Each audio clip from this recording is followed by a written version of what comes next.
So I've got to set up a session right now, and I've got later on some business development time where I'm just sort of thinking about my business and how to expand it. And a question I've had on the cards for a long time to be answering is, what would I do if I had to start from this point here? Like if today I didn't have a mastering business and I had to start all over again, what would I do? And what I'm going to be doing is, I'm really fortunate I can have the camera just set up here and taking in my thoughts, because I've tried to sit down with a pen and paper and plan it, like plan a video for you guys talking about all the things and all the steps I would do if I had to start again. But the sort of difficult thing about something like that is, let me just see. Oh, those mixes aren't in my Dropbox.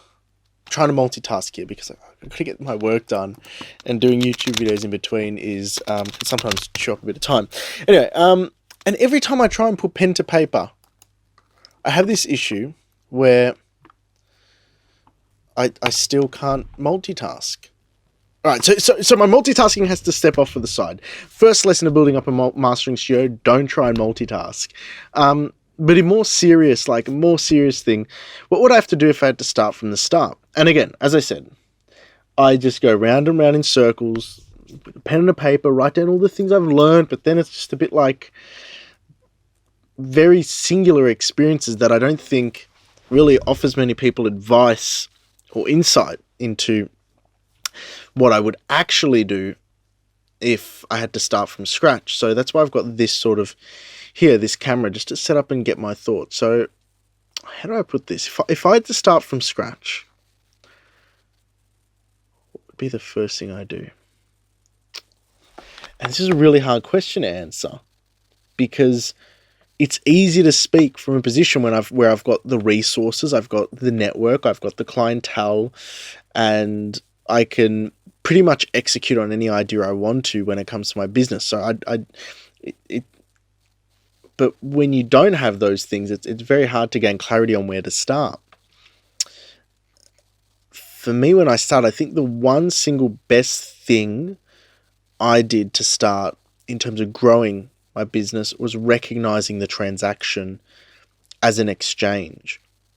See, a lot of people starting out will offer their services for free or try and help out mates, but it's not seen as an exchange. It's seen as a favor on both ends. Hey, I'm giving you some work to do. Hey, I'm getting to practice on your stuff and build up my portfolio. It's always seen as a favor, not necessarily a value exchange. And one of the best steps I think I can recommend to anybody, and if I had to start from start, the first thing I would do is immediately charge. And not because it's a money exercise, but because it's an exercise in valuing yourself. With that, you value your clients, because you're considerate of the fact that, hey, this is no longer a favor. There's $50 on the table. There's $20 on the table. There's $100. Doesn't matter what the figure is. When I started, I just made sure I charged $50 at a minimum for anything I did. If it was less than $50, I wouldn't do it. And even then, that was so cheap. Like, I was doing mixes at $50. But it just made me appreciate and go, hey, these are my clients. This is an exchange of value. No, I'm not doing them a favor. And no, they're not doing me a favor. We're in an agreement, a binding agreement where there's some dollars on the table. So that would be the first thing I would do. That still doesn't solve other issues. That doesn't solve issues of building your portfolio, developing yourself in your career. And those are other issues. Like, where would I start? Like, when I started, it was all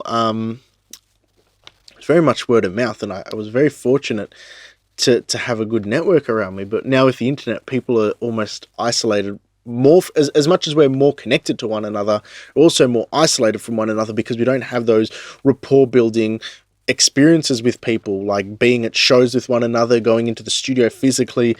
A lot of the networking happens online and external to all that. So if I had to start now, I would honestly find a handful of producers or artists, like, I mean maximum 5, who I really, really believe in and I believe I connect well with, and just focus all my energy on them in terms of, hey, we're mastering this record. Tell me, when's it getting released? How can I share this with the world? What do you need me to do that will help me go above and beyond for you, and really nurture the hell out of them. So that way, in terms of nurture, I mean, show care, affection, love that's genuine to them because you really believe in their projects. Because then those 5 people would become part of my inner circle, somewhat like what my physical network was 7-8 years ago when I was starting my studio now. So that would be the first 2 things. Charge something, anything, but as long as you're charging, that's the first thing. And the second thing is create an inner circle almost of tight-knit people that you really connect with a high level of genuine care and value to exchange there. So that would be to get the ball rolling, which is really important. The next thing would be, so I'm trying to build my business, okay? I'm starting from scratch, trying to build my business. And what would happen? So, yeah, I've done a few jobs. And yeah, I've got a really good tight-knit group internally, but that doesn't necessarily mean the business is sustainable yet because even at the best case, all 5 of those people you're connected with put an album out a year, you're still not going to sustain yourself. So then what happens from there? How do you scale and grow from that? Well, it's a very hard conundrum to sort of figure out because there are simple things, like simple marketing things where people talk about it, but it devalues the essence of what you do because as a mastering engineer, it's a very, at least for me, it's a very personable sort of experience you have with your clients and their art and their work to really make something special. And that has been something I've always kept in my back pocket and I've not in my back pocket. I guess I've worn as a badge of pride for myself because it's differentiated me from just many options out there, and clients have continued to come back because of that. So what would I do now? So let's just talk about these hypotheticals. I'm charging for my work, even a minimal amount, so there's a value exchange there. I'm starting to develop a small inner circle of professionals who I believe are going places and I have full faith in helping and doing my best for. My thing next would be how I build my network. And it wouldn't necessarily be cold calling or trying to reach out to people and whatnot. It would be being very conscious of the people who work on the releases that I'm a part of. All the way from the makeup artist on a video clip to the person who designs the cover art to one of the guitarists who did a riff for the producer to every co-writer and everybody on those records, getting a good understanding of that landscape and layout for those records, because it's just a natural segue to build off if I was starting today, because we've both been a part of the same experience of working on a record. So it's almost a warm connection in. You're not just hitting them up out of nowhere. There's definitely a connection there. So yeah, okay, well, I'm just collating my thoughts here. I didn't actually think I was going to go into a video that was this long. So first thing is charge for something. Charge something for your services, so there's that exchange. Second thing is build it in a circle. Third thing is connect with every single person that is part of any project you're a part of, especially if I'm starting out early. At the moment, it's almost impossible for me to do that because I have about 12 records which go out, anywhere from 8 to 12 records which go out a week. And on them, there's multiple people on those records, so it's a bit of a tough one to connect with about 50 people a week. Although that's probably a good personal challenge for me. I'm going to keep that. I'm going to set a challenge for a month to connect with every single person, or at least have a video call with every single person who's been part of a record from that release week, because that'd be an interesting exercise in networking. But anyway, that's the third thing I'd do. So charge, inner circle, connect with everybody on the record, and that will naturally... That doesn't mean that every person you connect with on that record is going to want to work with you, but it raises brand awareness. And the more records you work on, subsequently, the more people you're connected with and are aware of you. And in turn, those people being aware of your work, whether they care about it or not, is purely up to them. And for the most part, most people won't give a shit because that's just the reality. That everybody lives their own lives. You're not the center of other people's universes. And from there, more work may proliferate. So let's say 1 in every 10 people who worked on a record or that you were a part of, that you connected with, might send you work. Then there's more records for you to connect with. And I think that's how I would, if I had to start today, that's what I would do. Now, in terms of skill sets, this is something that's really funny, because that's the business side of things. Now we've got to talk the skill set side of things, because mastering has so many facets, and it's really an ever evolving process as an engineer, because we're faced with the final thing which goes out to the world, and platforms are always changing, loudness standards are always changing, the technology is always changing, the formats in which people listen to, whether it's on their phone, their laptop, in their car, with Dolby Atmos coming out, all that is always ever changing. And then in parallel with rapidly evolving technology, you have a huge democratization of information and teaching, where people are talking about their experiences, like what I'm doing here on the internet. So you're flooded with sort of, on one side, an evolving realm of technology and media and way people engage with music, and on the other side, you're faced with a lot of information overload, with people who interpret that information and then teach it outwardly on places like YouTube, on the internet, in forums. Whereas for me, it was a lot more simpler. When I started out 7-8 years ago, had an internship position, one mentor, talk, listen, observe, learn, take that information, research it further. And a lot of my research came in the form of Bob Katz's Mastering Audio, which is a book I reference commonly on this channel, as well as AES technical papers, Audio Engineering Society white papers, and also just even the manuals of gear and plugins I use, and reading the manuals, and sometimes even contacting the developers. So in terms of that, so your professional development, and the reason why I'm bringing this up is because there are some courses where people claim, if you pay $1,000 for this course in 8 weeks, you'll become a mastering engineer. I sort of see that as red herrings and just a load of bullshit.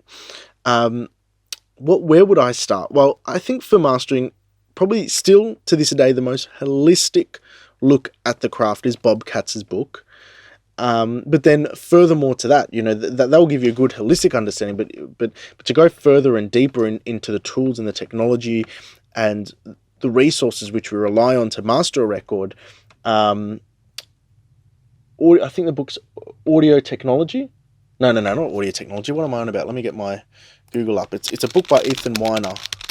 The Audio Expert by Ethan Weiner. That's a comprehensive book on the topic of all things audio.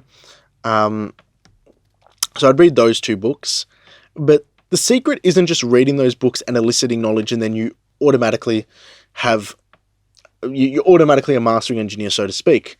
There are 2 folds. There's deeper learning, so always read the bibliographies and the references they have, and what resources they reference throughout it. That's the first thing. The second thing is putting this knowledge into practice, so making sure that you're conscious of the fact that when you're mastering a record, you're still learning. So anything that you've learnt to do, you have to be adaptive to be able to apply that knowledge, but also question and challenge that knowledge to see, does it meet up to the expectation of doing what I want it to do? Because a lot of people just read information, absorb it, use it, and then assume that's the correct way of doing things without questioning it.